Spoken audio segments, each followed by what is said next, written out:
Oke, selamat datang lagi di podcast Koalisem 7.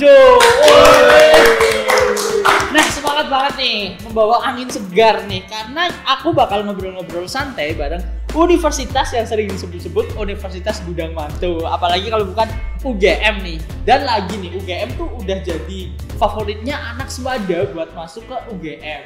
Tahun ini aja tuh ada banyak banget yang masuk UGM. Tahun semada 20, semada 19 juga. Nah, udah bareng kita nih. Ada Pugu Fitri Satriatama dari Psikologi UGM 2020. Halo semuanya. Wes mantap tuh. Suaranya aja khas gitu kan ya. Ada juga Kak Dedi Saputro dari Teknik Fisika UGM 19. Halo semua. Oke, gimana nih rasanya kuliah di UGM pandemi? Gimana Gu? Kamu tuh semester 1 kan? Rasanya gimana tuh? Rasanya itu ya enjoy aja. Enjoy aja. Bawa enak aja. Terus ya tugas lumayan. Jangan tanya lah ya. Ya, namanya juga kuliah. Tapi materi-materi asik nggak tuh pas online disampaikan? Atau ada kendala nggak buat materi yang disampaikan? Kalau kendala paling mati listrik. Terus, Itu jelas. ya. Terus kadang-kadang dari dosennya itu apa ya, kayak kurang Mudengin gitu ya. Kurang jelas gitu. Oh, oke, mantap. Dari masalah teknis aja sih paling. Oke, emang gitu sih online. Aku juga ngerasain bener-bener, aduh bingung gue. Nah, aku mau tanya nih ke Kak Dedi yang udah pernah nyobain langsung di UGM. Dan bedanya kuliah offline dan online di UGM tuh apa sih Kak? Oke, mungkin offline dulu ya. Kalau offline ya seperti biasa kuliah ya, seperti di kelas waktu SMA ya. Ya kita tetap secara materi kita bakal lebih mudeng lah daripada kita online begini kan, nggak ada interaksi. Iya sih. Jadi dosen hanya menyampaikan tanpa, mungkin biasanya kita anak teknik oret-oretan atau apa, dosen hanya menyampaikan, jadi kita kurang lah. Kurang seret gitu Iya. ya, kurang greget. Ya, Kurang masuk lah. Kurang masuk. Tapi asik sih offline. Jadi kita ketemu banyak teman gitu kan. Kalau sekarang kan apa namanya? Di dalam kamar. Iya, gitu, di aduh. kamar terus males, pasti itu males. Nah, itu ya. Terus kalau online ya jelas tugasnya ya. Jangan Jadi, ditanya. banyak banget tugas, banyak, terus apalagi ya punya otaknya Kurang diasah ya. ya. Kurang Oke, interaksi lebih aja. banyak rebahan sih. Oke deh, aku mau lanjut tanya nih. Buat Kak Dedi nih, kan udah pernah langsung ke Yogyakarta kan? Buat lingkungan kampus sendiri tuh gimana sih di UGM? Teman-temannya atau kos-kosnya tuh gimana di sana tuh? Oke, kalau temen-temen sih merata ya dari seluruh Indonesia. Jadi kayak di UGM tuh kita kenal orang dari Medan, kenal dari Aceh, terus ada dari Papua juga. Jadi kehidupannya tuh plural banget lah istilahnya. Jadi kita bisa tahu kebiasaan orang Papua gimana, orang Medan gimana gitu kan. Terus soal kos itu, ya kos di UGM banyak. Ada, tinggal kalian mau milih yang murah atau yang mahal, itu tergantung kalian, tergantung kantong juga kan.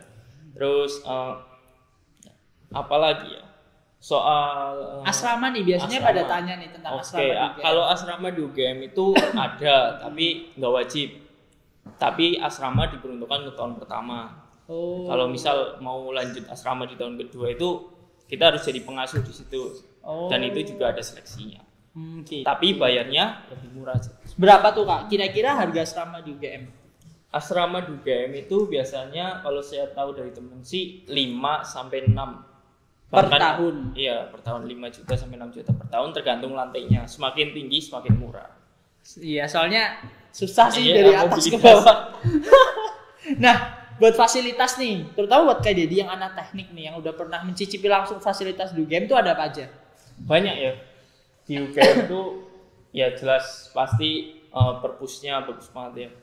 Kebanyakan mahasiswa itu ngadem di kampus, pasti di perpus yang itu. Terus juga ada Toyagama. Kita anak UGM itu air tidak perlu apa namanya, Susah-susah mencari lah ya. Susah-susah, di UGM pasti ada itu. Di setiap prodi itu pasti ada Toyagama itu. Jadi kita dari rumah bawa botol kosong, ya mengurangi sampah plastik lah istilahnya gitu. Terus juga ada kita dari DSSDI itu yang tentang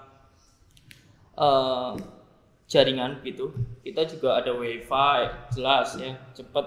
Terus juga apalagi Windows juga kita nggak perlu bayar, kita di situ aktivasi gratis. Terus masih banyak lagi pokoknya. Terus ada sepeda kampus juga. Kalau kita mobilitas dari misal teknik ke psikologi, tempatnya buku kan jauh gitu. Yeah. Kita naik sepeda kampus bisa. Itu gratis atau gimana? Gratis. Kita tinggal nunjukin KTM aja. Mantep. Tapi buat kayak gedung olahraga kesehatan tuh gimana sih? Banyak. Kalau kita sebagai mahasiswa UGM itu kalau mau berobat di GMC, Gajah Mada Medical Center. Nah di situ kita nggak perlu bayar. Kita tinggal nunjukin KTM aja, kita mahasiswa UGM. Kita nggak perlu bayar. Terus gedung olahraga kita ada gym, ada lapangan bola, semuanya lah kita ada. Itu gratis semua buat mahasiswa. Oke, mantap banget tuh. Nah, makanya harus masuk UGM tuh, keketatan kampusnya kayaknya ketat banget kan. Makanya aku mau tanya nih buat maba nih, keketatan kampus di UGM tuh kayak apa sih, Gu? Ya tahu sendiri kan. Kita tahu sendiri kalau UGM itu top 3 kampus di Indonesia. Dan setiap tahun itu pendaftarnya itu puluhan ribu. Kalau untuk kemarin SNM itu ada sekitar 25 ribuan pendaftar. Dan yang diterima itu sekitar 1.700. Berarti keketatannya itu secara keseluruhan 7%. Mantep. Iya. Gila. Benar-benar. Terus kemudian kalau yang SBMPTN itu kemarin ada sekitar 62.507 pendaftar, dan yang diterima itu ada 2.454, yaitu berarti keketatannya sekitar 4%. Itu makanya jadi yang pendaftar terbanyak SBMPTN kan? Iya benar. Nomor 1 se-Indonesia. Oke. Nah, kamu sendiri jalur masuknya lewat apa nih? Kalau aku sendiri alhamdulillah terima lewat jalur SNM. Gila nggak tuh SNM, PTN, UGM, dan Kak Dedi juga ya Kak? Iya, alhamdulillah. Ini berdua nih, mantep banget. Nah, tapi di UGM sendiri tuh ada jalur masuk apa aja sih? Yang terbaru nih, Gu, ada apa aja nih? Kalau kan jalur UGM itu ada yang dari pemerintah, ada yang dari mandiri. Kalau dari pemerintah itu ada SNMPTN, SBMPTN, dan SBMPTN. Terus kalau jalur mandiri itu ada yang jalur berprestasi, ada yang jalur nilai atau pakai, kalau dulu kan UTUL, karena sekarang lagi pandemi, jadi kriterianya itu pakai nilai rapot sama nilai UTBK. Kemudian yang jalur berprestasi itu dibagi lagi ada 3, ada PBUB, pemilihan bibit unggul berprestasi. Jadi calon-calon pendaftarnya itu diharapkan memiliki prestasi di bidang baik itu seni, olahraga maupun iptek. Jadi diharapkan nanti bisa memberikan semacam timbal balik bagi UKM di UGM. Kemudian ada yang selanjutnya itu PBUTM. PBUTM itu pemilihan bibit unggul tidak mampu, atau ya istilahnya itu yang berasal dari keluarga siswa yang berasal dari keluarga yang tidak mampu. Jadi calon pelamarnya itu harus memiliki semacam KIP, kartu Indonesia Sehat, dan kartu pokoknya yang kesejahteraan gitu ya. Oke. Aku mau lanjut nih. Kan tadi juga bahas tentang fasilitas dan lain-lain. Tapi UKM-nya gimana sih? Dari Kak Dedi dulu nih. Di Fakultas Tekniknya ada UKM apa aja nih yang Kak Dedi tahu? Oke, kalau UKM itu tingkatnya univ ya. Oh, univ. Kalau di fakultas itu biasanya BSO namanya, Badan Semi Otonom. Nah, itu kalau di teknik itu ada banyak, kayak kita kajian riset itu ada LPKTA, Lembaga Penelitian dan Kajian Teknik Aplikatif, terus ada Cendekia Teknika, terus ada apa lagi di Satu Bumi itu yang pecinta alam, khusus teknik. Ada khusus teknik berarti ya Kak? Teknik ada, univ ada. Kalau univ itu namanya Mapagama. Terus ya masih banyak lah di teknik itu. Terus juga kalau UKM tingkat Univ ya banyak banget pastinya ya. Iya, jangan ditanya lah ya. Banyak banget. Terus itu juga apa namanya? Kalau misal di UKM tuh waktu itu saya ikut namanya ada Expo UKM. Nah, itu tuh biasanya kalau ikut UKM kita bayar dulu. Biasanya ada yang bayarnya gede, ada yang kecil.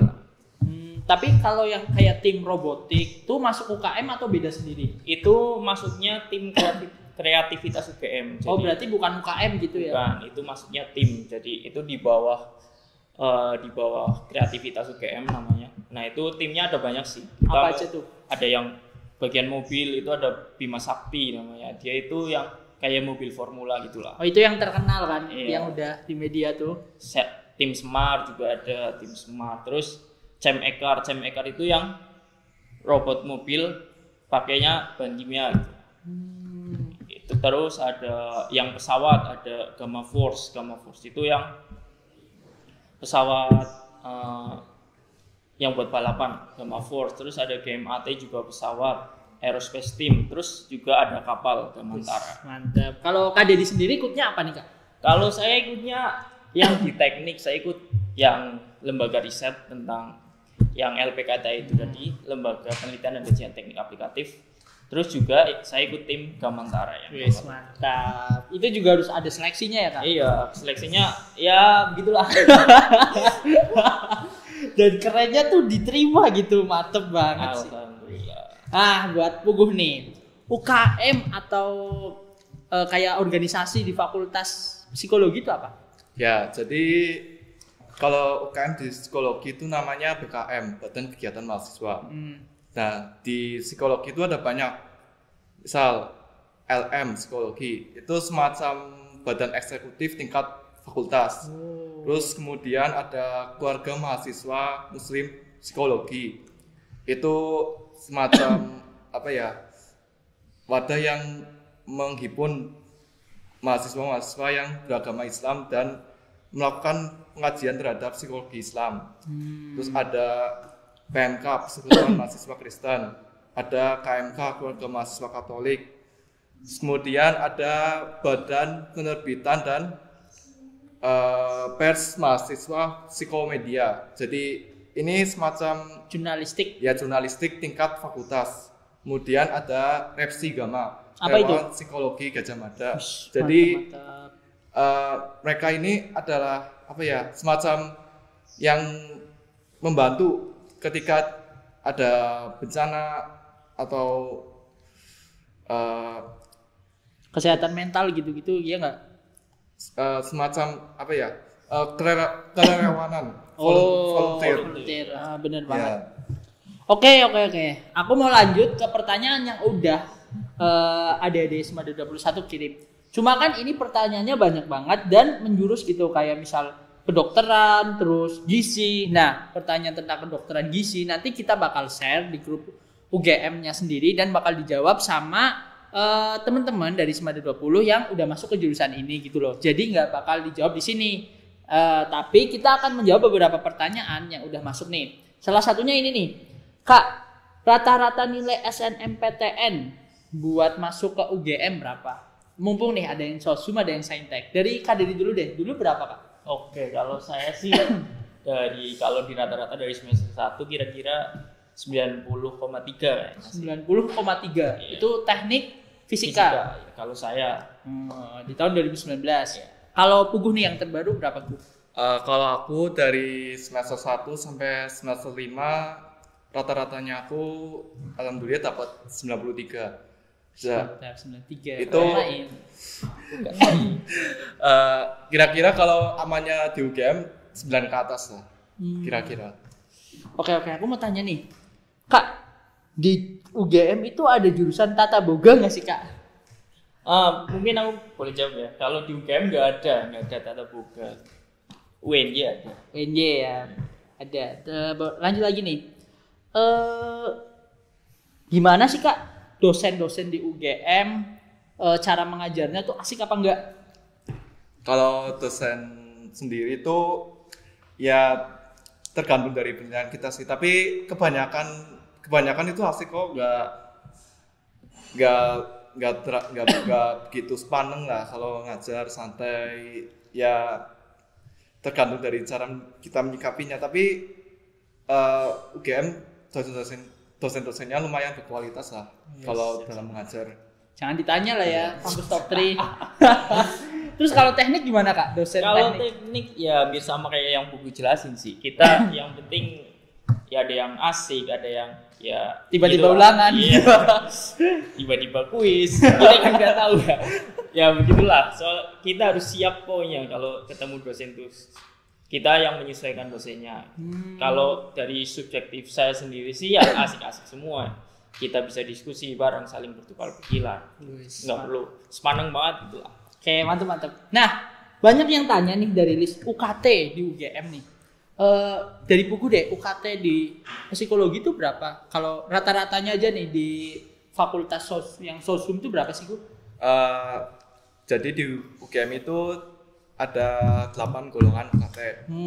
Kalau aku rata-rata bisa kira-kira sih sekitar 0 sampai 15 jutaan lah. Oh, itu tergantung golongan ya? Ya tergantung golongan. Nanti waktu sebelum waktu daftar ulang nanti kan ada semacam surat.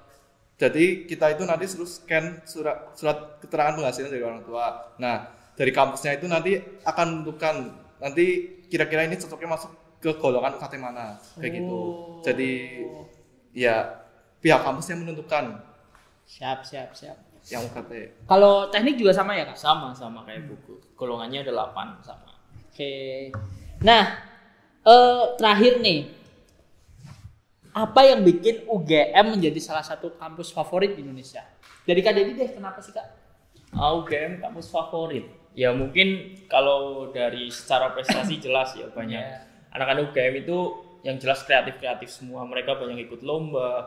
Terus juga di PIMNAS tahun kemarin kita itu terbanyak peringkat 1 juara umum. Mantap. Nah untuk PIMNAS tahun ini dari UGM itu pesertanya terbanyak yang akan diselenggarakan besok di UGM juga. UGM sebagai tuan rumah. Ya itu prestasi, dari segi prestasi jelas nggak bisa tolerir lagi. Iya. Terus juga ada dosennya juga berkualitas. Rata-rata dosen UGM itu lulusan luar negeri, jadi nggak bisa kita nggak bisa ngeremehin dosennya itu. Jelas pasti ilmunya di atas rata-rata. Mantap. Terus juga nggak hanya akademik, UGM juga ada non akademik yang jelas sama berprestasinya. Mungkin itu yang membuat UGM melambung tinggi. Kalau kamu, Gu, kenapa nih UGM jadi kampus favorit di Indonesia nih? Kalau menurutku kenapa? Karena di UGM itu prodinya itu akreditasinya sudah bagus-bagus. Kebanyakan prodi di UGM itu akreditasinya A. Bahkan ada yang sampai akreditasinya itu dari internasional. Udah lewat lah ya, soalnya nggak diurus lagi kan ya. Terus juga kalau misal kita lulus dari UGM terus daftar kerja, mungkin para perusahaan rekruternya itu kayak lebih memprioritaskan dari alumni UGM. Oke, mantap. Menurut saya seperti itu. Oke, udah sayang banget nih, kita udah sampai sesi terakhir podcast bareng Universitas Gadjah Mada.